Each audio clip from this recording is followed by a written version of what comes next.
அன்பார்ந்த எனதருமை யூடியூப் நேயர்களுக்கும் இதுவும் ஒரு முக்கியமான பதிவு தான். யாரும் சொல்லாததுன்னா அவர்களுக்கு தெரிஞ்சிருக்க வாய்ப்பில்லை. நம்ம என்ன சொன்னால் கொஞ்சம் ரிசர்ச் பண்ணி சொல்லக்கூடிய ஆள். எதையுமே ஒரு புதுசாக கொடுக்கணும். சும்மா ஏனாதாரம் குடிச்சு வந்தாங்க. சும்மா நம்ம பழைய கிளையண்ட்டெல்லாம் என்ன செய்வாங்க தெரியுமா? சார் பேசினார் அப்படிமா. வேறு வழியில் எவ்வளவு தான் பேசுறது, புதிதாக என்ன இருக்குது? அப்போ ஏதாவது ஒன்று யூடியூப்பில் வீடியோ போட்டு பண்ணித்தான் ஆகணும். வேறு வழி இல்லை. மக்கள் ஏதாவது ஒரு விதத்தில் நம்மளை தேடி வரணும் இல்லையா? அதுக்காக நம்ம விளம்பரத்துக்கு போய்தான். அந்த வகையில் நீங்கள் நட்பு வைத்திருக்கின்ற நபர்கள் சரியான நபரா சரியில்லாத நபரா அப்படிங்கிறது எப்படி கண்டுபிடிப்பீங்க? இதுக்கு ஒரு கணக்கு இருக்கும் இல்லையா? அப்போ நட்பு என்பது ஒரு சாதாரணமான விஷயம் கிடையாது. நட்பு என்பது ஒரு சாதாரணமான விஷயம் கிடையாது. அப்போ அந்த நட்பு என்பது நாம் சரியாக வைத்திருக்கிறோமா சரியாக இல்லையா? இது 2 விதத்தில் கண்டுபிடிக்கலாம். அப்போ 2 விதத்தில் கண்டுபிடிக்கலாம் அப்படின்னா எப்படி அப்படின்னு சொல்லி வரும்போது, 7 குடையவன், லக்கணத்திற்கு 7 குடையவன் யாருன்னு பாருங்க. லக்கணத்திற்கு 7 குடையவன், லக்கணத்திற்கு 11 குடையவன். இது 2 தான் நண்பர்கள். லக்கணத்துக்கு 7 குடையவனும் 11 குடையவன் தான் நண்பர்கள். ஓரளவு உண்மையான நண்பர்கள். அவர்கள் ஜாதக ரீதியாக தொடர்பு அப்படிங்கிறது இதை எப்படி கண்டுபிடிக்கிறது அப்படிங்கிற ஒரு ரகசியம் இருக்கும். 7 குடையவருடைய நட்சத்திரம், 7 குடையவருடைய நட்சத்திரம்.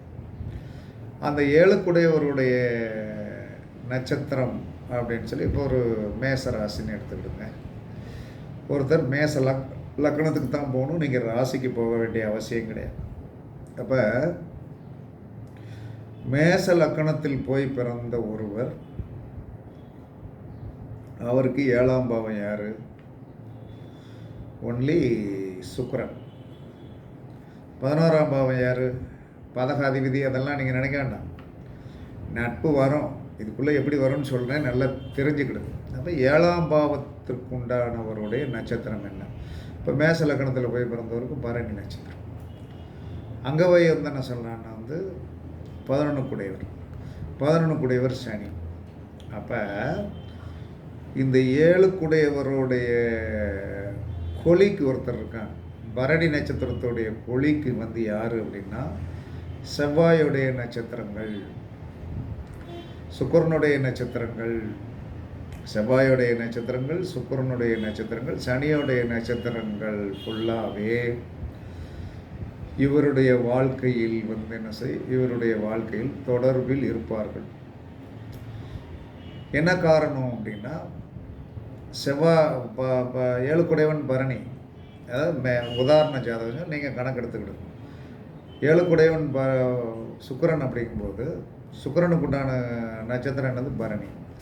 அப்போ சுக்கிரனுடைய நவாம்ச சம்பந்தப்பட்டது பூரா யார்? செவ்வாயும் சனியும். அப்போ இவர்களுடைய வாழ்க்கையில் அந்நியோன்யமான பழக்கம் உடையவர்கள் என்று சொல்லக்கூடியவர்கள் கண்டிப்பாக என்ன சொன்னான்னா ரொம்ப ஒரு அக்யூரஸான ஒரு நிலைமையில் என்ன சொல்லணும், நல்ல நட்போடு இருப்பவர்கள் சுக்கிரனுடைய நட்சத்திரங்கள், செவ்வாயுடைய நட்சத்திரங்கள், சனியுடைய நட்சத்திரங்கள் கண்டிப்பாக இருப்பாங்க. அப்படி ஒரு கால் இவர்கள் இழக்க நேர்ந்தால் நாம்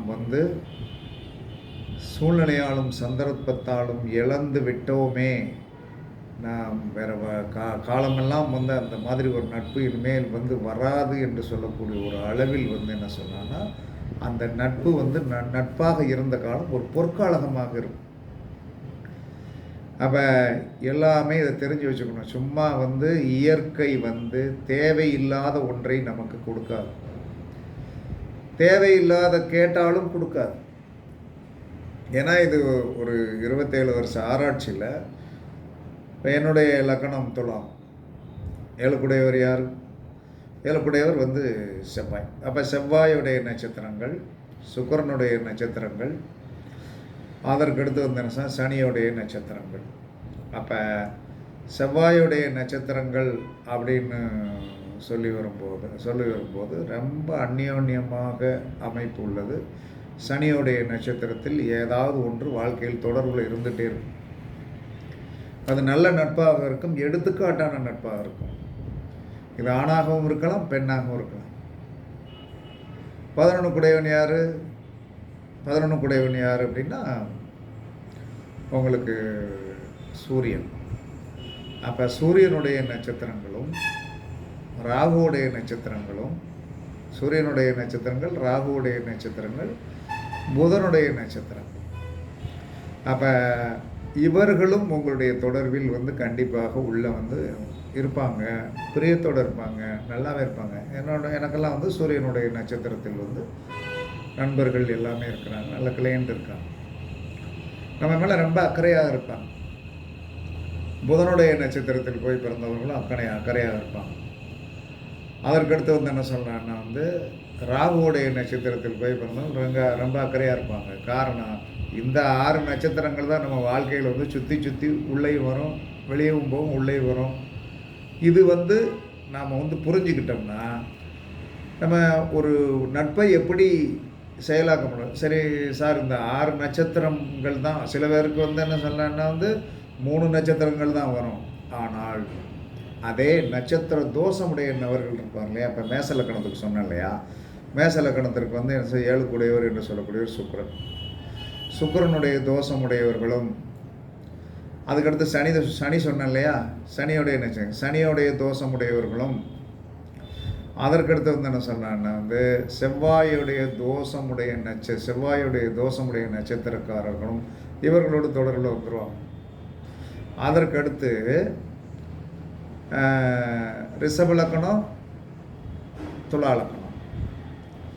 அதற்கடுத்து என்ன சொன்னான்னா மேச லக்கணம், விருச்சிக லக்கணம், மகர லக்கணம், கும்ப லக்கணத்துக்காரர்களும் என்ன சொன்னான்னா இவர்களுடைய வாழ்க்கையில் தொடர்போடு இருப்பார்கள்.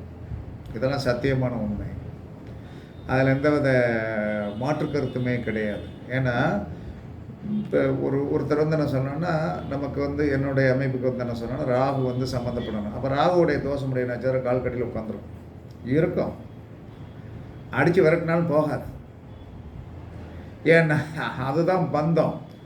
அப்படி இந்த மாதிரி நம்ம என்ன சொன்னோன்னா, வாழ்க்கை என்பது நாம் பிரபஞ்சத்தோடைய ஒரு தொடர்பு அப்படிங்கிறத என்ன சொன்னோன்னா, நாமளாக எதையுமே உருவாக்கலை, நமக்கு ஏற்கனவே உருவாக்கி வைக்கப்பட்டது தான். நீங்கள் பிறந்த காலத்திலிருந்து கடைசி வரைக்கும் யார் பயணிக்க வேண்டும் என்று சொல்லக்கூடிய விதி எழுதப்பட்டுள்ளதோ அவர்கள்தான் உங்களுடன் சம்பந்தப்படுவார்கள். இப்போ எனக்கு மனைவி என்று சொல்லக்கூடியவங்க 11 குடையவர் யார்? இப்போ சூரியனுடைய கொலிக்கு யார்? சூரியன், ராகு, புதன். மனைவி திருவாதிரை நட்சத்திரம், குழந்தை திருவாதிரை நட்சத்திரம். இப்படியெல்லாம் வந்துடும். அதில் நீங்கள் மாற்று கருத்து ஒன்றுமே பண்ண முடியாது. இப்படித்தான் வாழ்க்கை என்ன சொன்னான்னா, நமக்கு பின்னாடி என்ன சொன்னான்னா, வயோதிக காலத்தில் அதிக அக்கறை எடுத்து ரொம்ப என்ன சொல்கிறான்னா செயலாக்கத்திற்கு வருகின்ற நபர்கள் யார்? குழந்தைகளில் யார் வருவா? மனைவி கடைசி வரைக்கும் என்ன சொன்னால் அந்த ஆதிபத்தியத்தோடு இருப்பார்களா? இன்றைக்கு நாம் வலிமையாக இருக்கோம், பின்னாடி வலிமை இல்லாமல் போகும்போது அந்த நிலை வருமா என்பதை நீங்கள் இதை வச்சே கண்டுபிடிச்சிக்கலாம். அப்போ உங்களுடைய 7 குடையவர் 11 குடையவர் என்பது உங்கள் வாழ்க்கையில் முக்கியமானது. 7ஆம் இடம் என்பது நட்பு, இணை. 11ஆம் இடம் என்பது லாபம் என்பது சொன்னால் ஒரு விதத்தில் நண்பர்கள். 11ஆம் இடம் என்பது ஒரு நட்பு ரீதியான உபயகலத்திரம் அப்படின்னு சொல்லுவோம். உபயகலத்திரம் என்பது அது தப்பான மீனிங்கில் எடுக்க வேண்டியதில்லை, தப்பான மீனிங்கில் எடுக்க வேண்டிய அவசியம் இல்லை. நமக்கு அவர்கள் எக்காரணத்தை கொண்டும் உதவிகரமாக இருப்பார்கள், கண்டிப்பாக நம்மளை தேடி வருவார்கள். அதே மாதிரி ஒவ்வொரு லக்கணங்களுக்கும் 7 குடையவன் 11 குடையவனை பாருங்கள். அந்த 7 குடையவன் என்று சொல்லக்கூடிய ராசிக்குண்டான நட்சத்திரம். மேசம்னா செவ்வாய், ரிஷபம்னா சுக்கிரன், மிதுனம்னா புதனுடைய நட்சத்திரம், கடகம்னா சந்திரனுடைய நட்சத்திரம், சிம்மம்னா சூரியனுடைய நட்சத்திரம், கன்னின்னா புதனுடைய நட்சத்திரம், துலாம்னா சுக்கிரனுடைய நட்சத்திரம். அதற்கடுத்து என்ன சொல்லலாம்னா விருச்சிகம்னா செவ்வாயுடைய நட்சத்திரம், தனுருனா குருவுடைய நட்சத்திரம், மகரம் கும்பம்னா சனியோடைய நட்சத்திரம், மீனம்னா குருவுடைய நட்சத்திரங்கள். இந்த நட்சத்திர தொடர்பு எதோடு சம்மந்தப்பட்டிருக்குன்னா, இப்போ குரு, அதற்கடுத்து என்ன சொன்ன கேது, சந்திரன், இந்த 3 ஒரு நவாம்சம். குரு, சந்திரன், கேது ஒரு நவாம்சம் ஆயிரும். அதற்கடுத்து என்ன சொன்னால் செவ்வாய், சனி, சுக்கிரன் ஒரு நவாம்சம் ஆயிரும். சூரியன், புதன், ராகு ஒரு நவாம்சம் ஆகும். இதை நல்லா கொஞ்சம் ஜோதிடம் தெரிஞ்சவங்க புரிஞ்சுக்கிட்டு இதை நம்ம தெரிஞ்சோம்னா நம்மளோடு யார் தொடர்பு இருக்காங்க, நம்மளை தேவையில்லாத நபர்கள் வரும்போது நம்ம உஷாராயிக்கிடணும். உலகம் என்ன சொன்னா ஏமாற்றும் என்பதை விட தேவையில்லாத இம்சைகளை கொடுத்துடக்கூடாதுல்ல.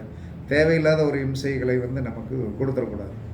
அப்போ தேவையில்லாத ஒரு இம்சைகளை கொடுத்துடக்கூடாது. அப்படிங்கும்போது நீங்கள் என்ன செய்யணும்னா உஷாராக இருக்கணும்.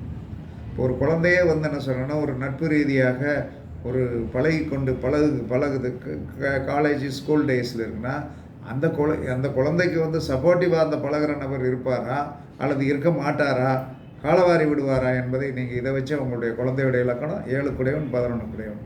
இந்த 7 குடையவன் என்று 7 குடையவனுடைய நட்சத்திரத்தோடைய சேர்ந்தது 2 நட்சத்திரம் எக்ஸ்ட்ரா இருக்குது. 11 குடையவனுடைய சேர்ந்த நட்சத்திரம் எக்ஸ்ட்ரா 2 இருக்குது. இதுதான் நவாம்சம். இந்த ஒரே நவாம்சம் உடையவர்களை நாம் என்ன சொன்னா சேர்த்துக்கணும். சூரியனுக்கு என்ன சொன்னா ராகுவும் புதனும், சந்திரனுக்கு என்ன சொன்ன குருவும் கேதுவும், அதற்கடுத்து என்ன சொன்னாங்கன்னா சுக்கிரனுக்கு சனியும் செவ்வாய். இந்த இதுதான் நம்மளுடைய வாழ்க்கையில் தொடர்பு, பந்தம் எல்லாமே இருக்கும். சில நேரங்களில் என்ன சொன்னால் உங்களுடைய வாழ்க்கையில் என்ன சொன்னா மனைவி அமைப்பை நீங்கள் யோசனை பண்ணி பார்த்தீங்கன்னா என்ன சொன்னோன்னா என்ன அப்படின்னு சொல்லி வரும்போது, இப்போ ஒரு கும்பலக்கணத்துக்கு 7 குடையவன் யார்? கும்பலக்கணத்திற்கு 7 குடையவன் சூரியன். அப்போ சூரியன் அப்படின்னு சொல்லி வரும்போது அந்த 7 குடையவன் சூரியன் வரும்போது 11 குடையவன் யார்? 11 குடையவன் என்று சொல்லக்கூடிய கிரகம் என்ன சொல்லலாம்னா தனுசு. அப்போ அந்த குருவோடைய நட்சத்திரம் ப்ளஸ் என்ன சொன்னான்னா சந்திரனுடைய நட்சத்திரம், கேதுவோடைய நட்சத்திரம், அல்லது குருவோடைய இலக்கணம் அல்லது கேதுவோடைய இலக்கணம் வராது. அதற்கடுத்து என்ன சொன்னால் சந்திரனுடைய இலக்கணம். இந்த மாதிரி லக்கணங்கள் என்ன சொன்னால் அமையும். ஏன்னா ஒரு கும்பல நபருக்கு என்ன சொன்னான்னா விருச்சி மீன லக்கணத்துக்கு உண்டான மாப்பிள்ளை லக்கணமாக வந்திருக்கிறார். லைஃப் நல்லாயிருக்கும். என்ன காரணம்? 11 குடையவன் யார்? கும்பலக்கணத்துக்கு 11 குடையவன் குரு இல்லையா? அப்போ குருவுடைய அமைப்பில் என்ன சொன்னான்னா அந்த மீன லக்கணத்தில் மாப்பிள்ளை. இப்படியெல்லாம் வாழ்க்கை இப்படித்தான் அமைக்கப்பட்டிருக்கிறது. அதே மாதிரி எல்லாருக்கும் என்ன சொன்னால் இப்படித்தான் பின்னப்பட்டுள்ளது. உங்களுடைய வாழ்க்கை ஏற்கனவே பின்னப்பட்டு விட்டது. நீங்கள் எங்கிட்டு போனாலும் என்ன சொன்னால் நீங்கள் சில பேரை என்ன சொன்னேன்னா அடித்து விரட்டினாலும் உட்காந்துருப்போம். ஏன்டா தேவையில்லாமல் எங்களை இம்சப்படுத்துகிற அப்படின்னு சொன்னாலும் அவன் இருப்பான். ஏன் என்று சொன்னால் அந்த உங்களுடைய பிறப்பு லக்கணத்துக்கு சம்பந்தம் கண்டிப்பாக இருக்கும். 7ஆம் பாவத்தோடு சம்பந்தப்படும் அல்லது 11ஆம் பாவத்தோடு சம்பந்தப்படாமல் ஒன்றுமே வாழ்க்கை இல்லை. அதனால் எல்லாரும் புரிஞ்சுக்கிடுங்க. உங்களுடைய 7 குடையவன் 11 குடையவன், 7 குடையவனோடு சேர்ந்த நட்சத்திரங்களும் 11 குடையவனோடு சேர்ந்த நட்சத்திரங்களும், சில பேருக்கு 3 நட்சத்திரம் தான் வரும், சில பேருக்கு 6 நட்சத்திரம் வரும். அதே சமயத்தில் இந்த 7 குடையவன் 11 குடையவன் நட்சத்திரங்களுடைய தோஷம் பெற்றவர்களும் அதற்குண்டான லக்கணங்களும் உங்களுடைய வாழ்க்கையில் சம்பந்தப்படும் என்பதை இன்று ஆராய்ச்சியின் முடிவு. இதில் யாரும் மாற்றிக்கிடலாம் முடியாது. அதனால் இதெல்லாம் பார்த்து பழகுங்க. அப்படி இந்த மாதிரி நம்மளுடைய 7 குடையவன் 11 குடையவன் சார்ந்த நட்சத்திர அமைப்புடையவர்களும் 7 குடையவன் 11 குடையவன் நட்சத்திரத்திற்குண்டான தோஷமுடைய நட்சத்திரக்காரர்களும் 7 குடையவன் 11 குடையவன் சார்ந்த லக்கணக்காரர்களும் நம்மளுடன் தொடர்பு கொள்ளும்போது அரவணைத்து கொள்ளுங்கள். உங்களோட வாழ்க்கை சிறப்பாக இருக்கும், உறுதியாக சிறப்பாக இருக்கும். இது என்னுடைய தனிப்பட்ட இது என்பதை விட நான் நிறையா ஏன் ஒருத்தர் மேல் பற்று, ஒருத்தர் நம்ம மேலே பற்று வருகிறது என்று சொல்லி பார்க்கும்போது அவர்களுக்கும் நமக்கும் என்ன சம்பந்தம் அப்படின்னு வரும்போது அது கண்டிப்பாக வந்து 100% உண்மை என்பதை தெரிந்து இந்த வீடியோவை போட்டிருக்கேன். எல்லாரும் நல்லா படித்து பாருங்கள். 1க்கு 2 படித்து பாருங்கள். படித்து பார்த்தீர்கள் என்று சொன்னால் கண்டிப்பாக உங்களுக்கு நன்றாக புரியும் என்று கூறி உங்களிடமிருந்து விடைபெறுவது சிப்பிப்பாறை ஜோதிடர் சாதி ராகவன் ஜெயபாலாஜி. சுகமே சொல்க, சுகமே சொல்க. வாழ்க வளமுடன், வாழ்க வளமுடன். வணக்கம், வணக்கம், வணக்கம், வணக்கம்.